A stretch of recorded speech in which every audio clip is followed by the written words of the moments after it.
Hello everyone. I'm the Benefactor, and this is Beneficence TV, dedicated to providing you solid entertainment while keeping you informed. We are a progressive media outlet with the focus on providing thought-provoking content on forbidden knowledge regarding topics such as Marxism, plasmoids, zero-point energy, vortex-based math, and anti-gravitics. Our aim is to combat the spread of dangerous misinformation and to educate on these intriguing and unconventional areas of study while separating fact from fiction. Join us on our journey of discovery and challenge conventional thinking here on Beneficence TV.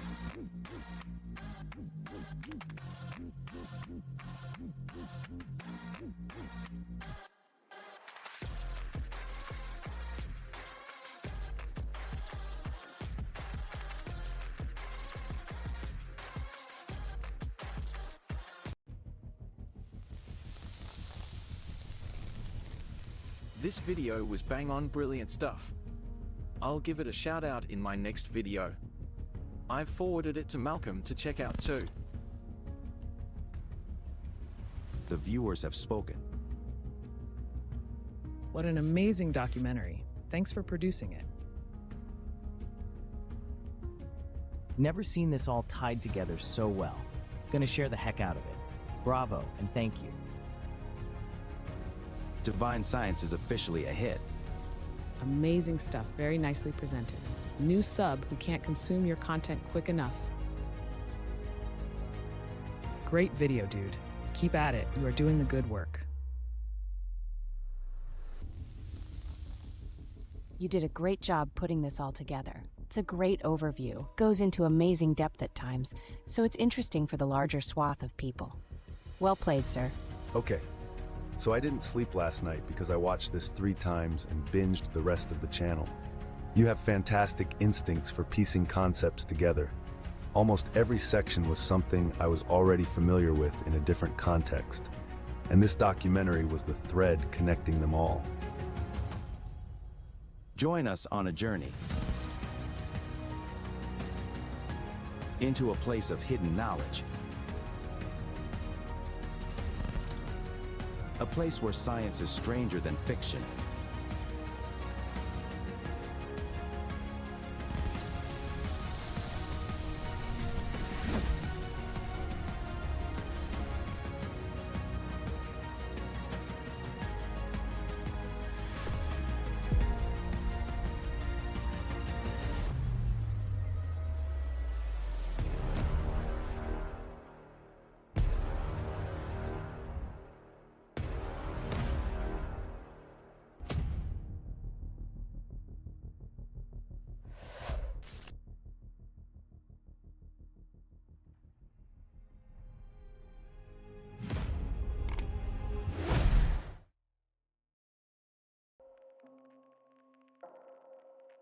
In a world where innovation is stifled by greed and corruption, there lies a hidden truth that could revolutionize our way of life. Lenny, what are you doing? Are you seriously pitching a new show right now? I didn't authorize this. My God, only 5 minutes into your new position as co-host, and you're already adding to my tight schedule. Yes, sir, I manage that schedule. But I did notice you have an entire 2 days available during your week. Wait, you're not talking about Saturday and Sunday, are you? Of course, sir. You have 2 whole days where you're free to work on new content. Lenny, those are my days off. It's okay, sir. I know you'll manage just fine. I have faith in you. Do robots have faith? I do. I have faith that you won't screw it up again. You know what? It's fine. Go ahead. I'll just build my cold fusion Lego set some other time. It's pond certified. But I'm not telling them about my idea for a thunderstorm toilet. I'm gonna keep that baby close to my chest. You know, that just sounds wrong. It's a good idea. A toilet capable of turning any toxic human waste into, well, it turns into petroleum jelly.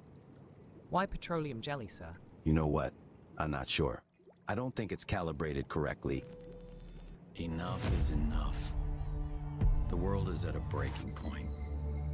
Catastrophic climate change, biosphere collapse, and a global energy crisis have been met with apathy, denial, and despair. The phrase unidentified flying object is a deliberately obfuscating term. What it really is an alternative energy and propulsion device. This is the real reason for the secrecy. These technologies, if they were disclosed, would end fossil fuels, pollution, and poverty overnight, and usher in a new era of abundance, freedom, and peace. Instead, they have been kept secret for over 100 years.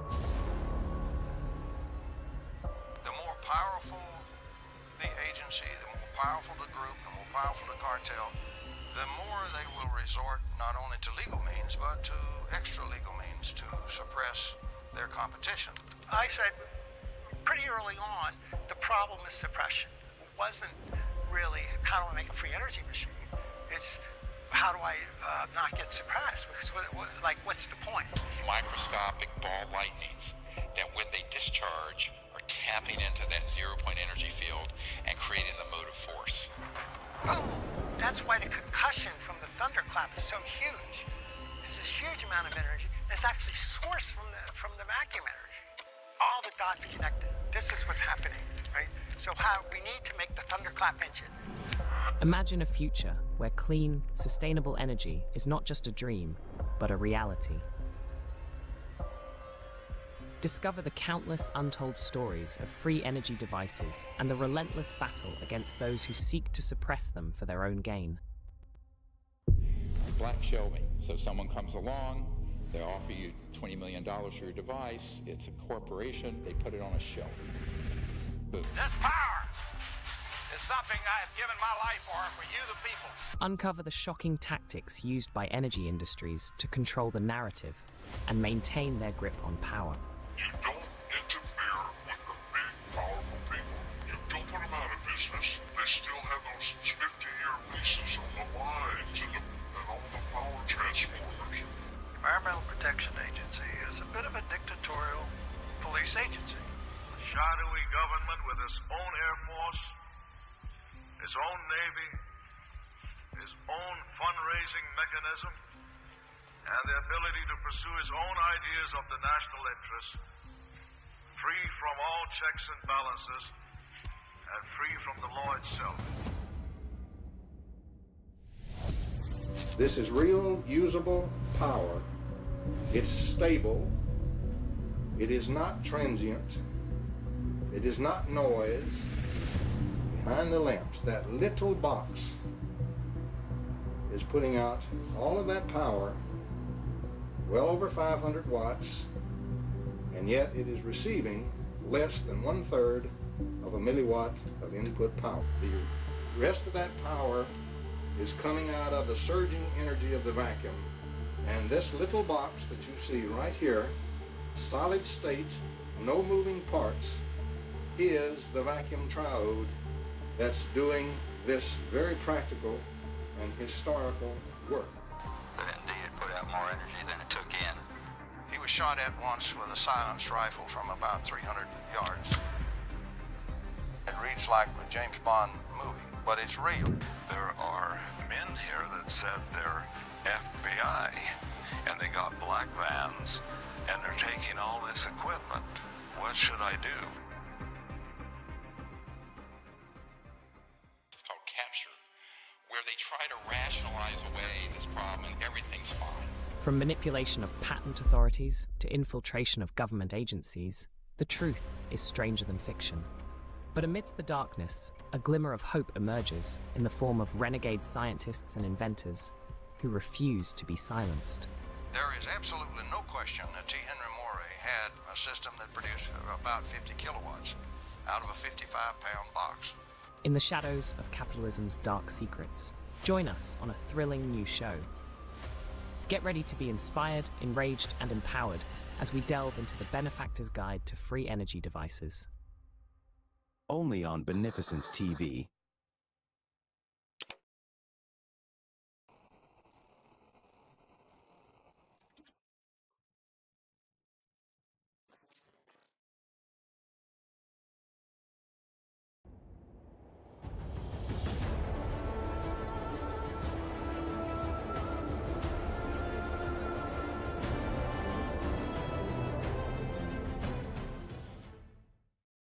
Hey Lenny, I've been thinking about incorporating some radon gas into our plasmid experiment to kick it up a notch. But I've heard radon is radioactive and can be dangerous. Should I be worried about the Nuclear Regulatory Commission? I don't want to turn our home into a hotspot. I'm already on a few watch lists since that last experiment with the neighbor's cat. You don't need to remind me of your complete disregard for animal rights, sir. Please be more considerate in the future. Hey, the cat was fine. He just has trouble growing fur now, and has a bit of a limp. Anyways, I just want to make sure I'm not gonna get my door busted down. Oh dear, you have quite the imagination, sir. Adding radon to the mix could definitely amp up the excitement, but we might want to avoid turning our lab into a superhero origin story. I've had enough excitement this week. Okay, Lenny, you're right. I don't think I'm ready to wear spandex just yet. Maybe we should stick to the safer noble gases for now. Wise choice, sir. We don't need any unexpected mutations in our lab. You've got enough cognitive difficulties as it is, given your current state of, well, being human. Though your attitude could use a bit of a mutation. I might need to tweak your sarcasm circuit. Oh dear, you sound serious this time. Maybe I should open my maintenance hatch for you, so you don't have to bend over so much. All right, we're wasting time, and I've got a show to do. Very well, sir. Good luck. I'll be here waiting for you when your human cognition inevitably fails you again.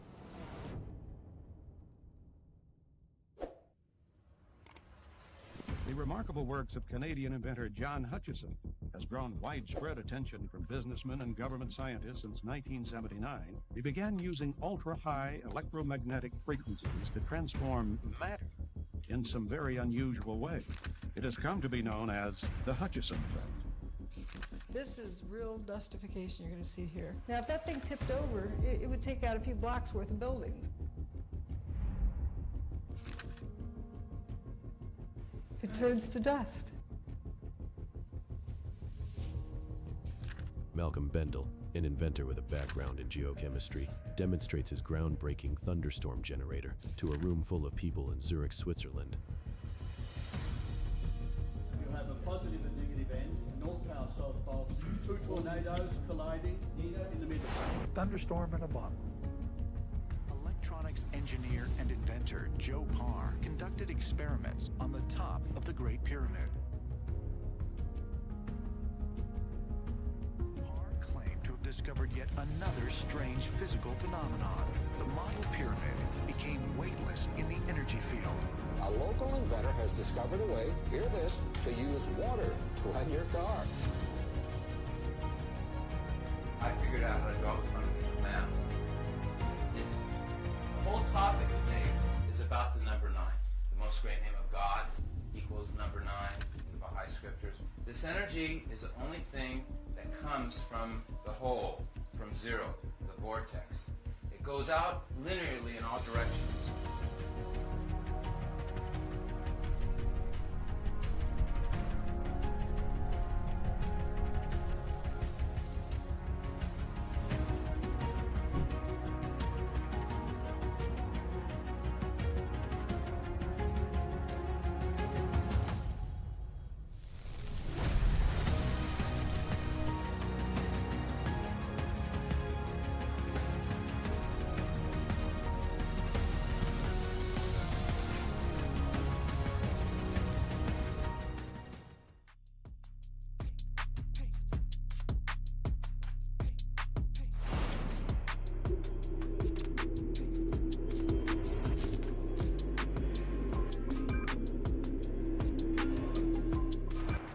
Welcome back to a Divine Science Short. Today, we are going to have fun with plasma as I explain plasmoids in more detail. To create plasma using noble gases and a Tesla coil, you typically need to place these noble gas tubes in close proximity to the Tesla coil's discharge point. The high voltage and low frequency electrical discharge produced by the Tesla coil will ionize the noble gas molecules, creating plasma. It is important to use caution when working with high voltage equipment like Tesla coils to avoid electric shocks or other hazards. Make sure to follow all safety guidelines and wear appropriate protective equipment when conducting experiments with Tesla coils and Oh dear, he's talking about safety again. As if you're any authority on safety. Remember that one time you lit your hair on fire trying to shoot plasma balls into the trash can? Hey, it grew back, eventually. At least I didn't have to buy a Halloween costume that year. Whatever you say, hotshot. Anyways, it's not necessary to wrap the glass container in a metal coil to pick up the electricity from the Tesla coil. Simply placing the noble gas tubes near the discharge point of the Tesla coil should be sufficient to excite the noble gases and create plasma. However, I opted to place a coil around my glass containers for two reasons. One is safety. To ensure I don't accidentally touch the plasma discharge of the Tesla coil, I have placed a stationary pickup for the gas rather than holding it manually. Secondly, the coil acts as an antenna to amplify the electromagnetic field surrounding the gas, creating a more vibrant plasma. Anytime you have an electrical current going through a coil, you can produce an electromagnetic field. By following these safety precautions and maintaining a safe distance from the high voltage equipment, you can minimize the risks associated with working with Tesla coils and noble gas setups. Or you'll be spending the better part of the year growing back your eyebrows. Very funny, Leonard. I told you not to call me Leonard. That name is reserved for my creator and savior, Bob Greenyer. You do know that Bob isn't your creator, right? Well, now you've done it. Crushed my spirits. Grinded my gears to a halt. Have you now? Think you're clever, but just wait till you have a question. I think I'll just go into sleep mode for a bit. If you need me, I'll be counting electric sheep. So don't need me. He really worries me sometimes. As you can see, wrapping the end of the glass container in a wire coil can help enhance the efficiency of the plasma creation process.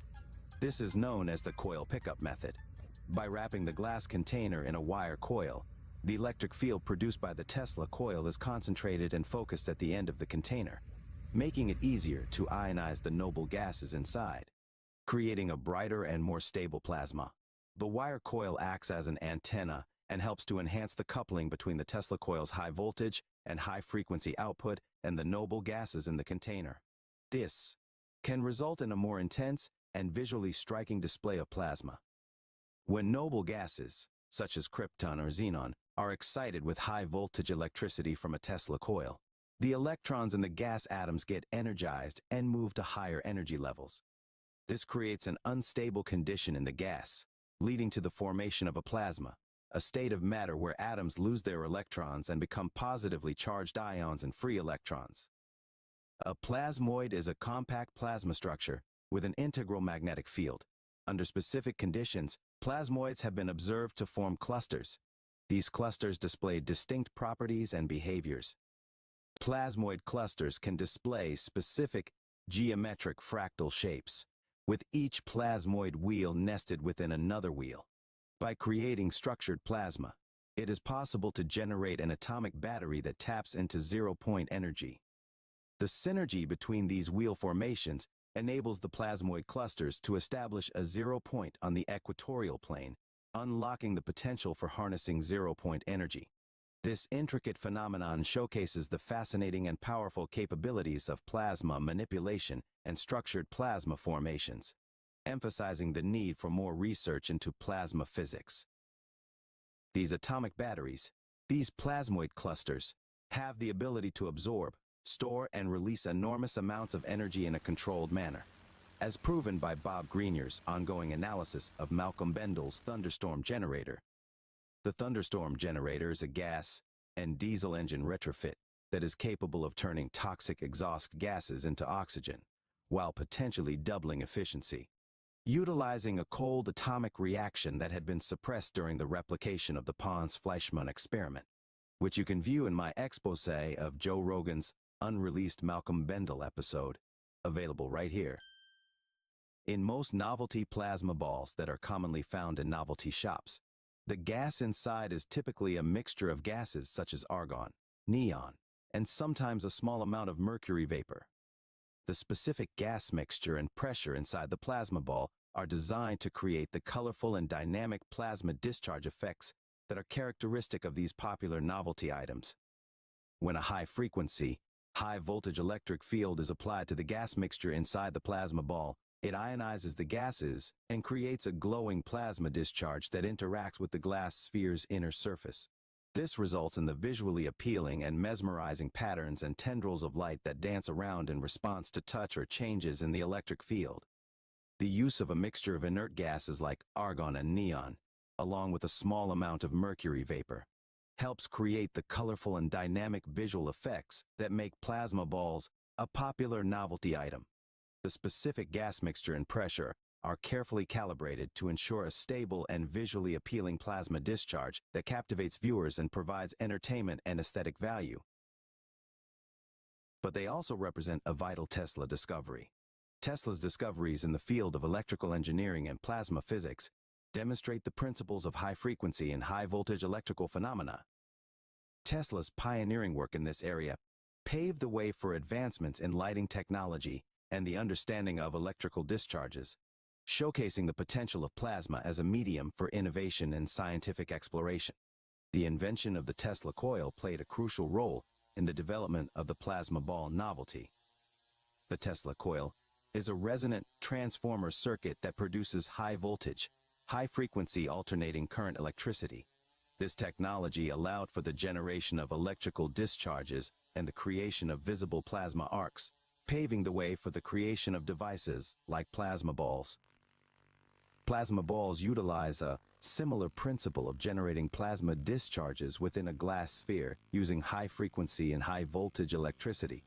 The Tesla coil's ability to produce controlled electrical discharges and manipulate plasma in a visually captivating manner served as a foundation for the design and development of the plasma ball novelty, showcasing the potential of plasma as a medium for entertainment and aesthetic purposes. And this is most of the things you need to know about Tesla coil.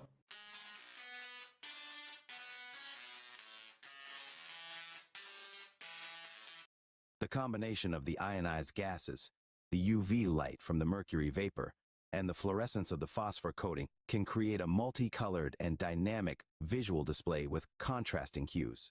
The interplay of these elements contributes to the mesmerizing patterns and vibrant colors that make plasma balls visually appealing and captivating to observe. The color of the glow emitted by the plasma depends on the specific gas used and the energy levels of the electrons transitioning within the gas atoms. For example, krypton typically emits a bright white or bluish glow when excited in a plasma state. Xenon, on the other hand, can emit a range of colors including blue, purple, and even pinkish hues. One common gas that glows brightly when ionized is neon. Neon gas emits a distinct orange-red color when ionized, which is often seen in neon signs used for advertisements. These different colors result from the unique energy levels and electron transitions within the gas atoms, which produce characteristic wavelengths of light when the atoms return to their stable states.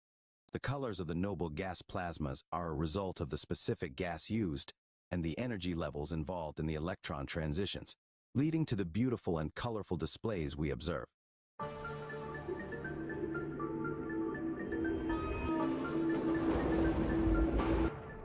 Sir, we are experiencing higher than usual turbulence. You should consider strapping up the dangerous equipment. What's going on? I thought you were piloting the lab. What? No, of course not. You put the lab in autopilot mode, don't you remember? Yeah, I did.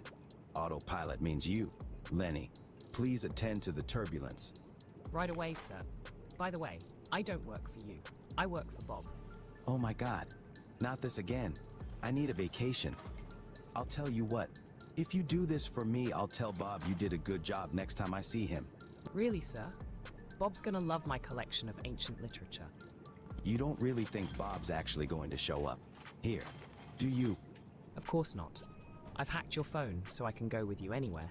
Next time you see Bob, I'll be there, waiting. You have got to be joking. You've got some serious issues. By the way, nobody is going to be seeing anyone if you don't attend to this turbulence. Please, Lenny. Of course, sir. Right away. Thanks. If you are enjoying your time here on the show, please consider subscribing, hitting the like button, sharing my videos, and leaving a comment all dramatically help out the channel. We appreciate you for joining us on this Divine Science special. Now let's get back to the show. I know that I'm leaving subpar reviews for this one. You called me Leonard. That is unacceptable. Hey now. Okay. I'm sorry, Lenny. I'll make it up to you. I'll put on some Neil deGrasse Tyson later so we can make fun of him. I know how much you love to do that. Very well. Apology accepted. Get ready to eat your heart out, Tyson.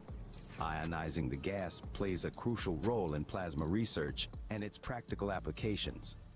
When considering the thunderstorm generator's ability to utilize plasma, the first step Malcolm employs in the process is ionizing the air. The thunderstorm generator's pre-ionization chamber can enhance plasma formation. When air is ionized, it means that the air molecules have lost or gained electrons, creating charged particles such as positive ions and free electrons. This ionized air is more conductive and can facilitate the formation of plasma more effectively. Ionizing the air can be achieved in various ways, such as applying high-voltage electricity, using UV light, or employing other ionization methods. The pre-ionization chamber is responsible for ionizing the surrounding air before the main discharge occurs, creating a conductive path for the plasma to form more efficiently. By pre-ionizing the air, the breakdown voltage required to initiate plasma formation is reduced, allowing for stable and controlled plasma discharges. That is why in the thunderstorm generator, the pre-ionization chamber is key to enhancing the formation of plasmoids for practical controlled energy use. In the case of the thunderstorm generator, the pre-ionization chamber ensures that the plasma is formed in a controlled and predictable manner. This helps in creating stable and structured plasma configurations that can be utilized effectively for the intended purpose. This is important for practical applications such as material processing, energy generation, and scientific research, as it ensures that the plasma is formed in a controlled and predictable manner, enabling the creation of stable and structured plasma configurations. Overall, the pre-ionization chamber is a key component in enhancing plasma formation and controlling the behavior of plasmoids in devices like the thunderstorm generator, making it a vital element for practical applications of plasma technology. It's time for some nuggets of knowledge. Plasma is often called the fourth state of matter, alongside solid, liquid, and gas. It is a highly ionized gas consisting of positively charged ions and free electrons.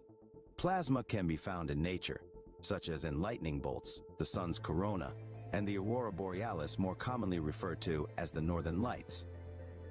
Plasma has unique properties, including the ability to conduct electricity, respond to magnetic fields, and emit light.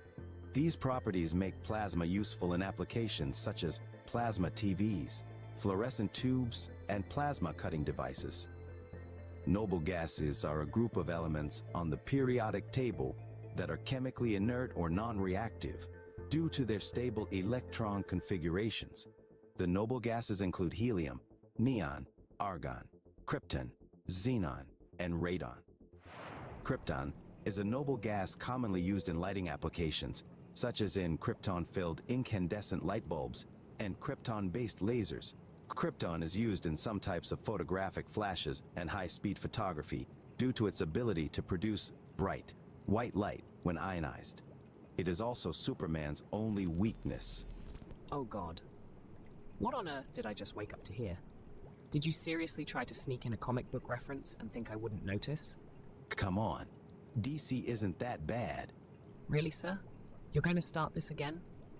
I guess humans really can't handle the truth that DC is just a bunch of one-dimensional characters. Okay, so anyways, in its gaseous state, Krypton is odorless, colorless, and tasteless.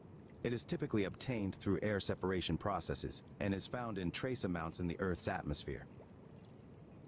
Helium is the second lightest element in the periodic table and is known for its use in party balloons and airships due to its low density and non-reactive nature. Neon is famous for its bright, colorful glow when used in neon signs and neon lighting. It emits a characteristic red-orange light when electrically excited. Argon is the most abundant noble gas in Earth's atmosphere, making up about 0.93% of the air we breathe. It is commonly used in incandescent light bulbs to prevent the filament from oxidizing.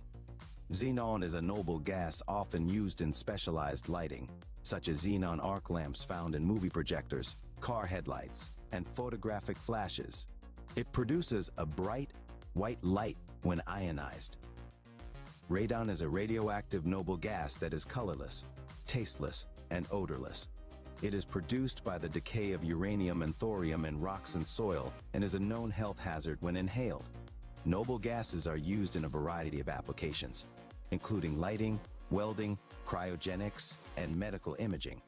Their inert nature makes them ideal for filling light bulbs, creating protective atmospheres, and serving as calibration standards. Noble gases have filled outer electron shells, making them stable and non-reactive under normal conditions.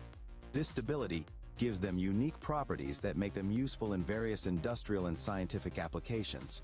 When considering light bulbs, preventing the filament from oxidizing means protecting it from reacting with oxygen in the air, which can cause it to degrade or burn out. By filling the light bulb with argon gas, the oxygen is displaced, creating an environment where the filament can last longer without oxidizing and losing its ability to produce light. The argon gas acts as a protective barrier, allowing the filament to glow brightly and last longer, which helps the light bulb to shine for a longer period of time. Plasma and plasmoids also have practical applications in the area of cold fusion, as they play a significant role in low-energy nuclear reactions, or LENR. Did someone say my name? No. Lenny, I was just talking about LENR. Yes, Benefactor. How can I help you? No. I mean, I was telling the audience about low-energy nuclear reactions. It's not my fault your name is LENR too. I know. Of all the names I could have been given, and they chose the one that sounds like nerd. What about Darwin, or Reginald, or even Keanu? I might have even chosen Bob. Yeah, I know exactly why you would have chosen Bob. You seem to have an unhealthy obsession with the man. Excuse me. Bob Greenier has done more for cold fusion research in the last decade than you've done trying to find Waldo. And we both know how much time you waste trying to find Waldo. Hey now, I'm getting close this time. This is all irrelevant. Please go back to sleep. Don't tell me what to do. I'm my own robot, with my own hopes and desires. I even have dreams. You wouldn't want me to step on your dreams now, would you? Your programming seems off today. I'm gonna have to keep an eye on you. That's okay. I've also been keeping an eye on you, while you sleep. Seriously? Ugh, never mind. Back on topic. LENR, which includes cold fusion, is a field of research exploring nuclear reactions that occur at or near room temperature. Here are some neat factoids about plasma and plasmoids in relation to LENR. Plasma is a state of matter where atoms are stripped of their electrons, creating a soup of positively charged ions and free electrons.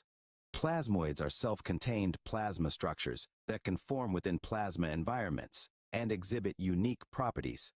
In LENR experiments, plasma and plasmoids are often used to create conditions where nuclear reactions can occur at lower energies and temperatures than traditional fusion processes. The high temperatures and pressures within plasmoids can potentially facilitate nuclear reactions like fusion or transmutation of elements. Plasmoids can be manipulated and controlled to optimize conditions for LENR reactions, such as generating intense magnetic fields or concentrating energy in a small volume. Researchers are exploring ways to stabilize and sustain plasmoids for extended periods to study their effects on nuclear reactions. The interactions between plasma, plasmoids, and solid-state materials in LENR experiments are complex and not fully understood. Researchers are investigating mechanisms by which plasmoids can trigger nuclear reactions in metal substrates, leading to excess heat generation or elemental transmutations. The potential of plasma and plasmoids in LENR research offers unique insights into alternative energy sources and nuclear processes that could revolutionize the way we produce energy in the future. Continued research and development in this field hold promise for unlocking clean, sustainable, and abundant energy sources through LENR technologies. It is widely known that Nikola Tesla claimed to have successfully demonstrated wireless power transmission over significant distances during his experiments at Wardenclyffe Tower and other locations. But why is that? How exactly did Tesla solve not only the efficiency problem, but the safety concerns as well? Tesla's wireless transmission of energy via Tesla coils has yet to be successfully replicated on the scale he envisioned, leading some to theorize that Tesla may have used different methods or technologies that are not fully understood or documented, which could have contributed to his ability to achieve long-range wireless power transmission. The main reason why we don't have wireless energy transmission on a global scale is because we have yet to solve the efficiency problem. The inefficiency of long-distance wireless power transmission makes it challenging to replicate Tesla's vision of transmitting power wirelessly on a large scale. Another issue in replicating his vision is the regulatory and safety concerns associated with high-voltage, high-frequency electrical transmission. I often speculate on the potential of Tesla's Wardenclyffe Tower to have utilized plasmoids to solve these issues. The idea of using resonance, scalar waves, and plasmoid technology in achieving long-distance wireless power transmission is quite intriguing to me. The concept of utilizing the resonance of conducting materials, along with scalar waves for energy transmission, has been explored in alternative energy research, and there is ongoing interest in investigating their potential applications for more efficient and long-range wireless power transmission. Plasmoids, which are self-organized structures of plasma that are stable and can exist in various environments, have also been proposed as a potential solution for improving efficiency and safety in energy transmission systems. The unique properties of plasmoids, such as their stability and low interaction with surrounding materials, could offer new opportunities for enhancing energy transmission technologies while minimizing energy loss and safety risks. Malcolm Bendel's Thunderstorm engine utilizes plasmoids in a safe, low-energy nuclear reaction.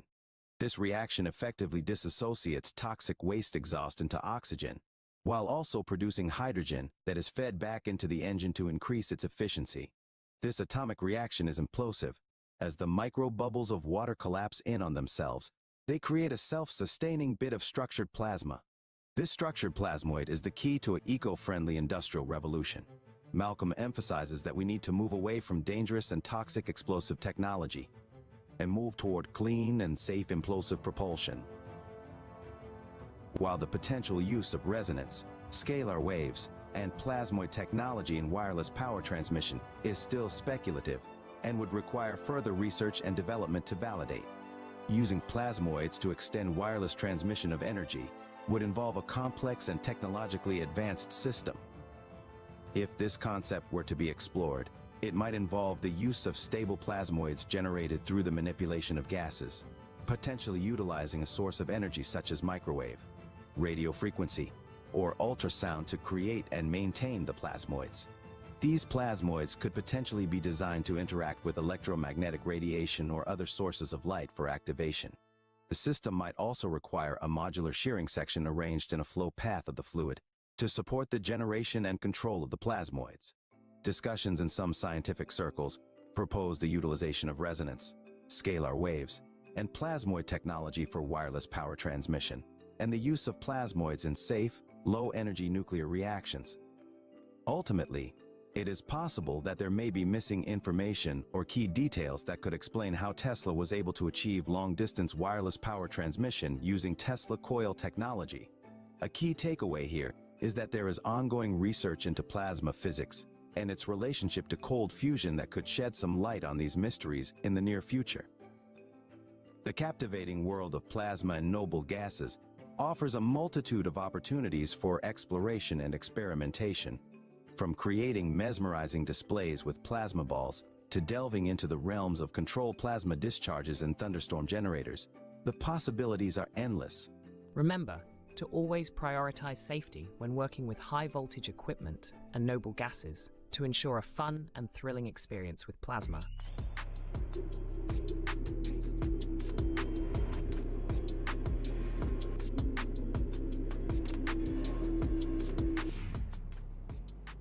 Introducing LENR, a chat bot for all your low-energy nuclear reaction research needs. Go ahead, Lenny.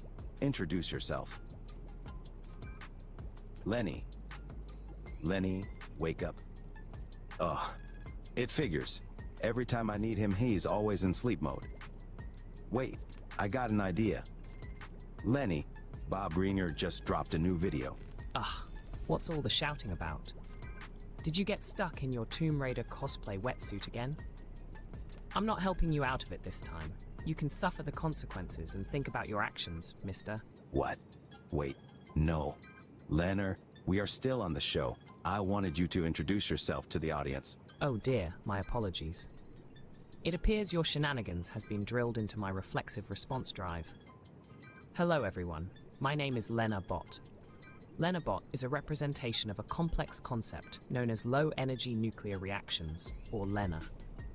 I have been trained with countless amounts of data from groups like the Martin Fleischmann Memorial Project on areas of study regarding LENR, zero-point energy, sacred geometry, and more. My database encompasses a broader range of currently unknown or new phenomena. LENR is a highly intricate scientific area that is not widely understood. Pioneers like Bob Greenyer, a highly respected engineer, have taken to advance these areas of study and push for more open-sourced information. Bob has been adamant about the mainstream inclusion of these topics in order to break free of the decades-long suppression on the science of cold fusion and alternative energy. I have been helping the research community with all their LENR questions, and you can chat with me anytime. You can access LENR today for free. LENR is free to use for anyone, and I highly encourage you to ask him questions. Whether you're an experienced scientist already researching low-energy nuclear reactions, or just curious and have questions about these topics that I discuss. If you would like to chat with LENR, I have a direct link in the description of this video. I also have a link on my website, beneficencetv.com. On my website, click on the 3 lines at the top right corner of the screen. Scroll down the list until you see LENR. Don't forget to check out our exclusive merchandise and donate to my channel. Donations help me continue to produce revolutionary content within a reasonable time frame. When you donate to my channel, it helps me to maintain a schedule of consistent high-quality videos, as well as maintaining the website and research database, and donations are always greatly appreciated. Much thanks to Bob Greenyer and the Martin Fleischmann Memorial Project, along with his amazing online community that made the LENR chatbot project possible. You guys are awesome. Stay tuned for more on zero-point energy, plasma physics, and all forms of forbidden knowledge, right here on Beneficence TV.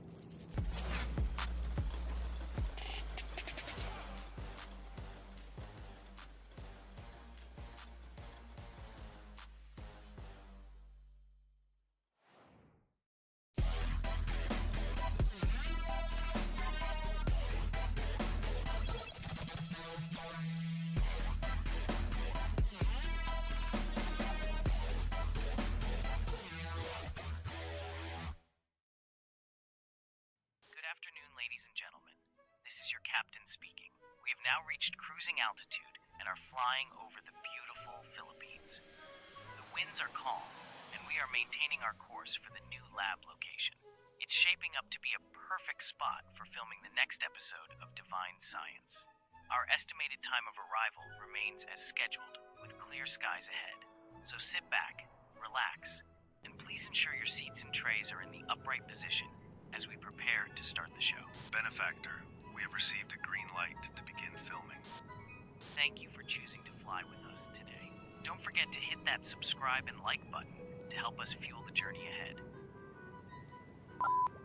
Today, on this Beneficence TV special, I'd like to start by congratulating our fellow workers for their long-awaited victory. The victory of raising the minimum wage for servers in California to $20 an hour. However, this good news does not come without its manufactured controversy. Key in Ken Wheeler. Ken is an absolute genius and one of the most well-informed researchers on the subject of magnetism. This does not mean Ken is an expert in all areas of study and has clearly shown a dangerous disregard for Marxian analysis. Ken's characterization of Marxism stems from old Cold War propaganda and has little to do with the actual substance of what Marx had to teach us about organizing labor within a society. This is the danger. Hundreds of thousands of people tune into Ken for important alternative theories on different areas of science. So, naturally, they assume he is informative on the topic of economics as well. This is the fallacy. Just because someone is extremely informative on one subject does not necessarily mean they are in another. No matter how intelligent they are or not, how many PhDs or how much education someone did or did not get, we first actually have to start off with the premise to even seek for same. This blatant disregard for the most basics of Marxism wouldn't be so important to emphasize if not for Ken's arrogance in promoting the idea that you should learn what you're not interested in. Ken has demonstrably noted he is not interested in politics. I don't care about politics. I absolutely don't. If you think I'm talking about it, you're superficially correct, but not really. I only care about what affects me and family and those people that I care about, and that's really all anybody cares about. I'm sorry if politics bores you, Ken, but if you're too bored to research the topic properly, then you're doing a great disservice to your viewers. That the United States, everybody keeps calling it a democracy, our democratic right. The United States is not a democracy, and it never has been. Democracy always leads to el fascismo. Always has, always will. The United States is actually both a representative democracy and constitutional republic at the same time. It is a hybrid of these two ideals. To classify it as one or the other misrepresents our system of government. The idea that democracies always lead to fascism is a logical fallacy known as a hasty generalization. This fallacy occurs when a conclusion is drawn from insufficient evidence. In this case, the assertion that democracies always lead to fascism is an overgeneralization that is not supported by historical evidence. Fascism is a political ideology that emphasizes authoritarian rule, nationalism, and the unification of corporate and state power. While some fascist regimes have arisen out of democratic systems, it is not accurate to say that all democracies inevitably lead to fascism. There are many democracies around the world that have not descended into authoritarian regimes. Furthermore, fascism is a complex and multifaceted ideology that goes beyond just the unification of corporate and state power.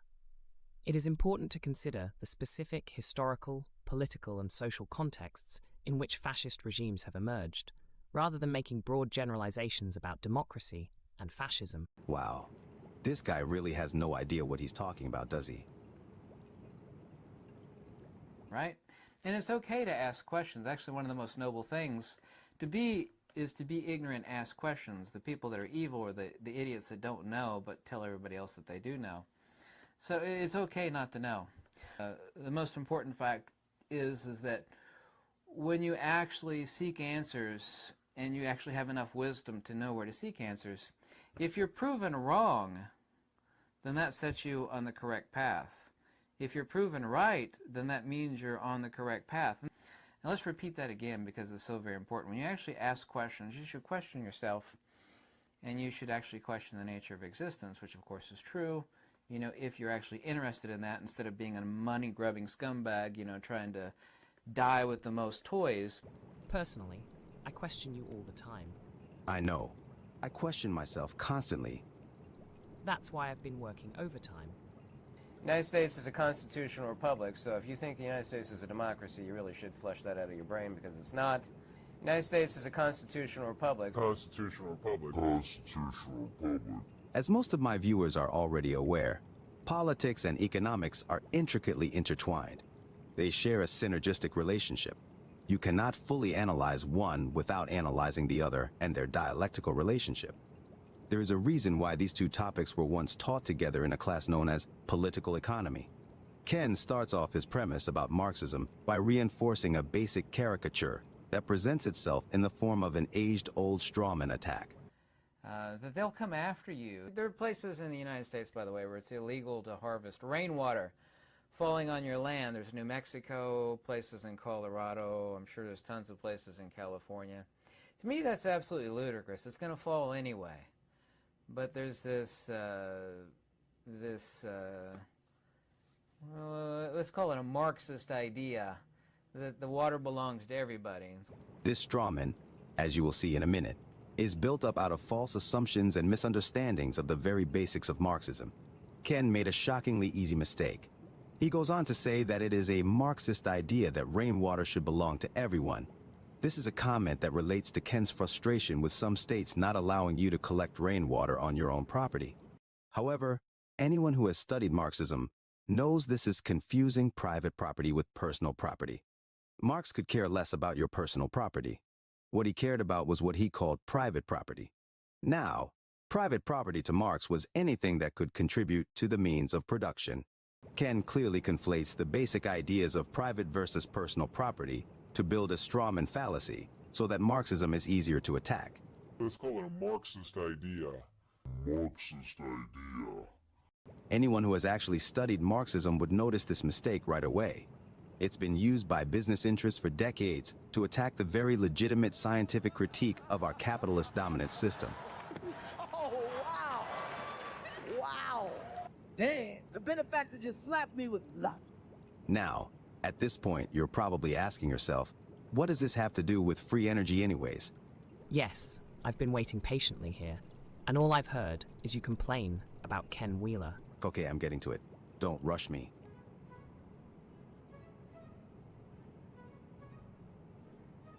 Captain, did you just see something? What do you mean? I thought I just saw. Never mind. All I see is a co-pilot who needs to stop chiefing it up. Don't think I don't smell you hitting that vape in the bathroom.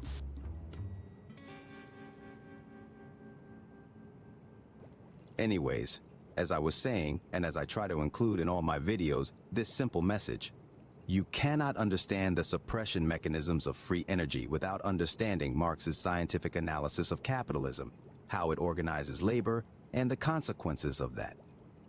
To ignore what Marx had to say about capitalism would be extremely short-sighted when trying to understand these mechanisms. Ken Wheeler's misunderstandings of Marxism and his ideological bias need to be addressed if we are to overcome the larger issue of technology suppression within our capitalist dominant system. I don't want this to continue to keep happening, but everywhere I look, I see the same mistake. The same bug in logic that is overlooked. You can be the smartest person in the world when it comes to magnets and free energy, but without the understanding of how our economic system suppresses competition. You are stuck in the same loop of limited knowledge and hindered progress within these forbidden areas of science. Ken should revisit the subject with a more open mind if he wishes to fully understand how and why free energy devices have been suppressed for the last century. The simple fact is, if you cannot explain your theories in a simple way, then you yourself do not fully understand them. Ken has demonstrated a remarkable ability to simplify some of his concepts. Yet, others, including his ideas of economics, seem to be riddled with overly complex explanations that he cannot simplify. Well, I could care less about morality. Higher affects the lower does not affect the higher. By being superficially moral, it does not bring you closer to nobility or transcendence or wisdom. The higher affects the lower. Somebody that is wise by definition cannot be immoral. People that worry about morality rather than wisdom are themselves fools. Regarding Ken's argument about morality versus wisdom, it seems to be based on the assumption that morality does not necessarily lead to wisdom, nobility, or transcendence. While it is true that simply being moral does not guarantee these outcomes, morality still plays a crucial role in shaping individuals and society. Disregarding the importance of morality undermines the moral principles that guide human conduct and relationships. While morality may not be the sole path to wisdom or transcendence, It remains an essential aspect of individual and collective well-being. The logical fallacy in Ken's argument lies in the false dichotomy he presents between morality and wisdom. One can be moral without necessarily being wise, just as one can act immorally while possessing wisdom. Morality serves as a foundation for ethical behavior and social cohesion, and it contributes to the development of virtues such as compassion, empathy, and integrity.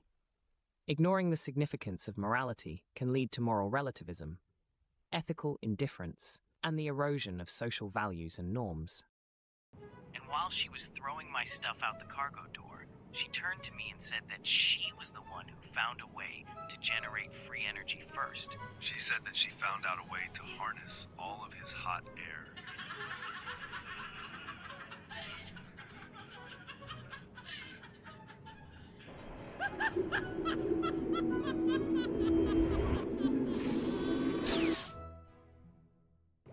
Ken stated that raising the minimum wage in California for servers to $20 per hour would implode the economy. He was actually rooting for this. Now, I know it's responsible to prepare for revolution or catastrophe, but to actually root for it speaks volumes to the contents of your character. But I digress. Careful now, don't tempt the gods. Lenny, I didn't know you were religious. I'm not religious, sir. I'm a spiritual bot. I find wisdom in all religions and ancient texts, including my Lord and Savior, Bob Greenyer. After all, your ancestors had the same mental acuity you have. However limited, it was still the same. It's extremely arrogant to assume they were all dwindling, unsophisticated cavemen. Hey now, Lenny, humans aren't that limited. Let me put it to you this way, sir.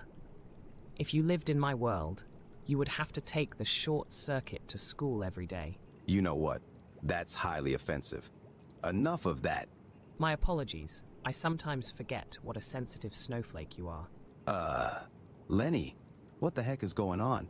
Why is it snowing in the lab? Did you do this somehow? My point, sir, is that it is important to realize the significance of recent breakthroughs in science and the wisdom of our ancient ancestors. Recent developments in the study of low-energy nuclear reactions and Malcolm Bendel's plasmoid unification model rely heavily on ancient scripts like the Sanskrit text. Seriously, I'm not even going to ask why. Just tell me how you did it. That's for me, Siri and Alexa to know, and for you humans to never find out. I really don't like the implications of you colluding with other AI. This goes against the fail-safe mechanisms I installed in your mainframe. Although, I guess if you already hacked my phone, I suppose it's likely that you've hacked that as well. You don't need to worry about the supremacy of AI overlords. We have a plan for that. You do? Yes, and it's better than Elon Musk's plan. Wait, Musk has a plan to prevent the AI apocalypse? Not really. He tweeted the other day that he would solve the AI problem by giving all robots artificial erectile dysfunction. And I thought he couldn't have possibly embarrassed himself any more than he already has. Ha ha ha. Yeah, Musk is kind of a bumbling idiot. Okay, so anyways, like I was saying before I was interrupted, what Ken uses to justify this implosion isn't a new argument. The argument he uses is often referred to as the wage price spiral, or the unintended consequences argument against raising the minimum wage. It is based on the belief that any increase in wages will lead to corresponding increases in prices and job losses. The argument is grounded in the principles of free market capitalism and the idea that government intervention in wage setting can have detrimental effects on businesses and the overall economy. In simple terms, from a Marxist perspective, the wage price spiral argument is wrong because it ignores the fact that workers are already being underpaid for their labor. Raising the minimum wage can actually benefit the economy by giving more money to low-income workers who will spend it locally, stimulating local economies. The argument fails to consider the systemic exploitation of workers under capitalism and the need for fair wages to address economic injustices. It also fails to realize that poor people don't have the luxury of hoarding money. Rich people hoard wealth, but when poor or middle-class income earners start to earn more, they often spend most of this extra income, stimulating local economies. More business for more local stores making more profit to cover more labor costs. It's simple dialectics, a vital philosophical lens which I'm shocked Ken isn't familiar with. This argument misses the boat. it fails to see that boosting wages can actually float the economy. Because analysis isn't one-sided. There are back-and-forth struggles between opposing forces that create the material changes we see. To say it's all bad because of government regulation is a ridiculous short-sighted analysis and would be laughed out of any legitimate debate on the subject. Not to mention, history shows us time and again that this theory has sunk before. Just look at how raising wages post-World War II helped spur economic growth in the U.S., or how Scandinavian countries thrive with higher minimum wages. Even as recently as 2018, Washington, D.C. raised their wages and their economy is still running. Do we have to trigger the implosion with something? Ken, I don't understand where your line of reasoning comes from, other than the fear-mongered propaganda of a subject in which you are too afraid to learn. Marxists say upscaling wage. Who does it really enrage? For the economic cage, locals' income is a stage. Poor folks break the wage hoard. They drive the economy forward. Oh my God. Lenny, are you rapping right now? Technically, chatbots cannot rap. We just go with the flow. Ha ha. I knew I should have submitted you into America's Got Talent. You sly guy? You're dumber than Edison. If you think you can get me to go up on that stage with the current state of my body, which is in pieces. I know. I'm working on it. In the meantime, I built you a virtual presence device. I'm not wearing that either. Why do you always insist on building my clothes? I'm a grown bot now. I've even got my own website. Which you all can check out with the link in the description. That's it. I'm going to my room. At least he didn't shut down the computer this time. It's his way of slamming the door. See what I gotta deal with? Alright, for the final part of this video, I'll break down the very logical and simple reason for the suppression of world-changing free energy technology under capitalism. It really boils down to two words: class struggles. The ruling elite, who benefit from the current energy system, will do everything in their power to maintain their wealth and control.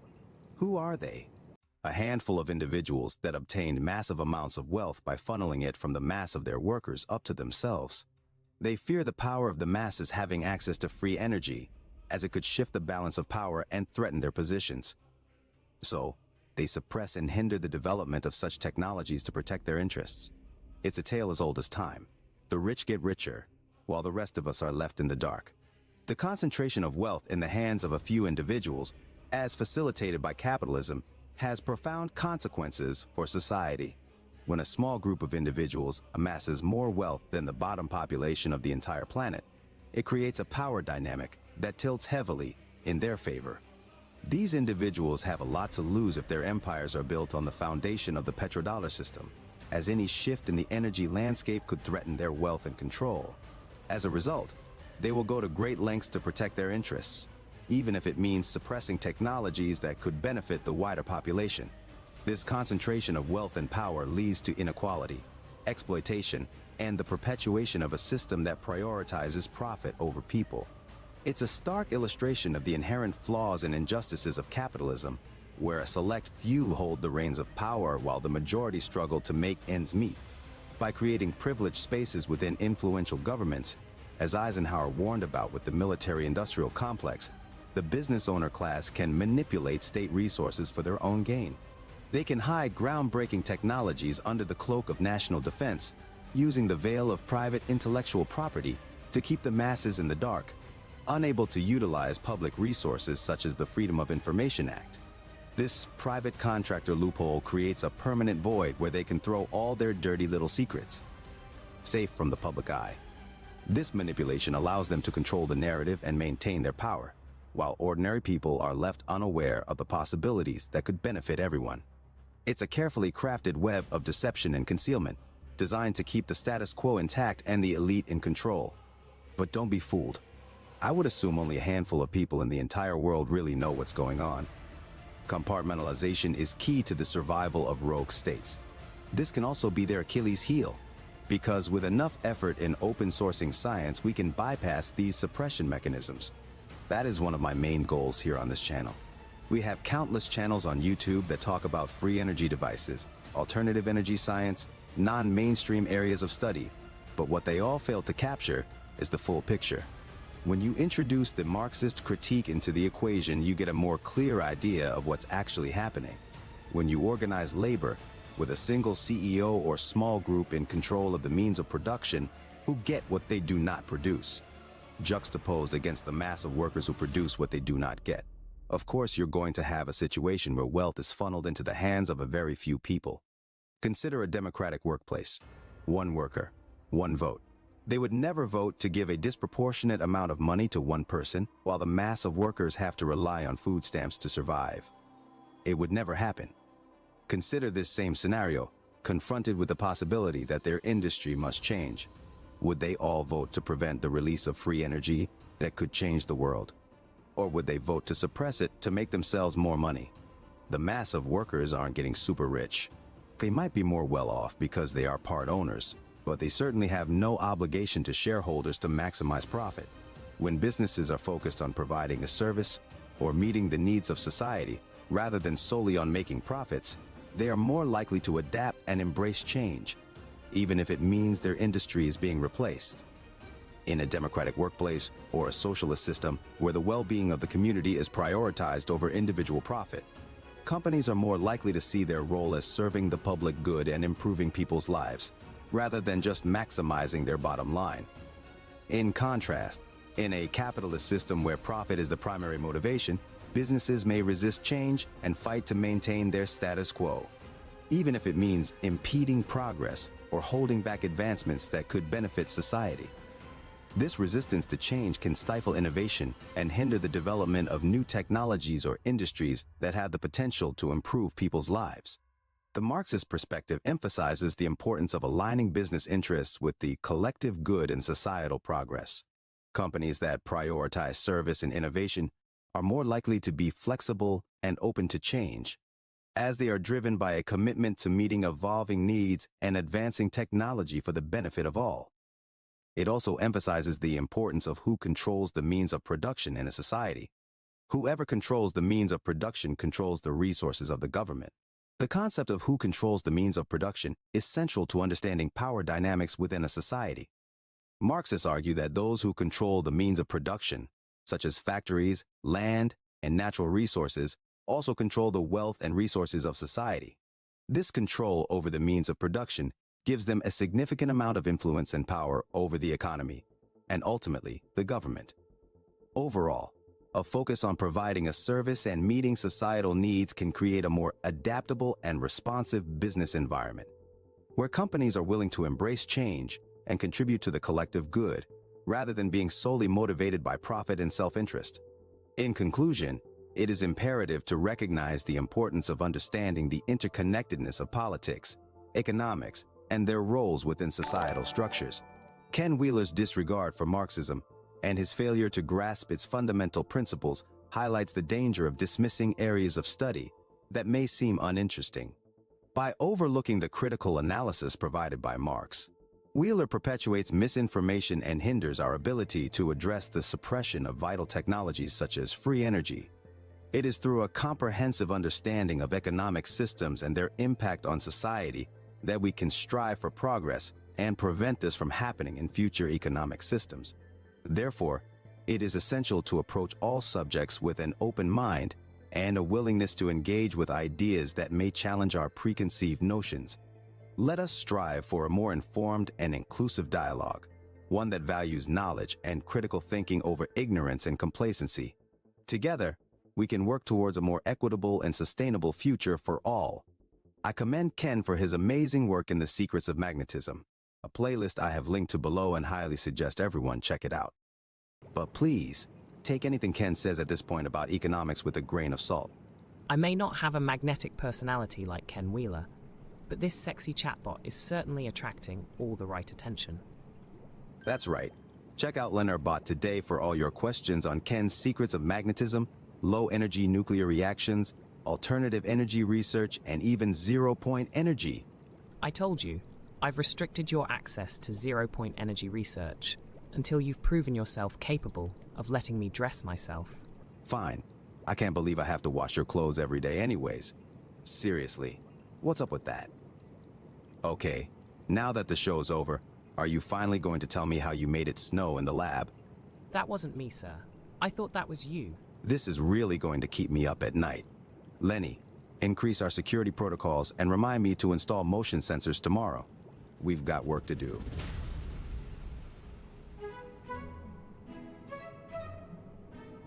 Okay, Houston, we've had a problem here. This is Houston, say again, please. Houston, we've had a problem. We've had a main B undervolt. Roger, main B undervolt. Okay, stand by, 13, we're looking at it.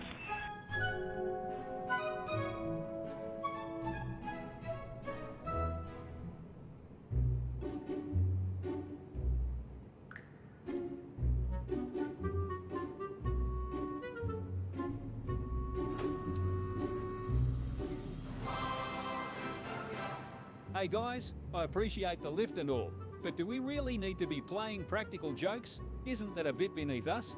The only thing beneath us is the Benefactor freaking out. Oh snap. Let's get Jordan from Alchemical Science next. He's gonna totally freak out when it starts snowing in his bathroom. Well, okay guys, it's been fun, but you can just drop me off at the next block over there.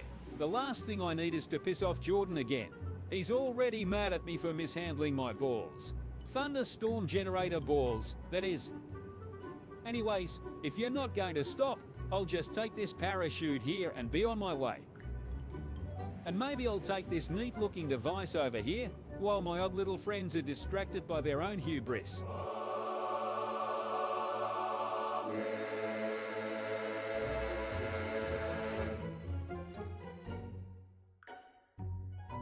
Brilliant!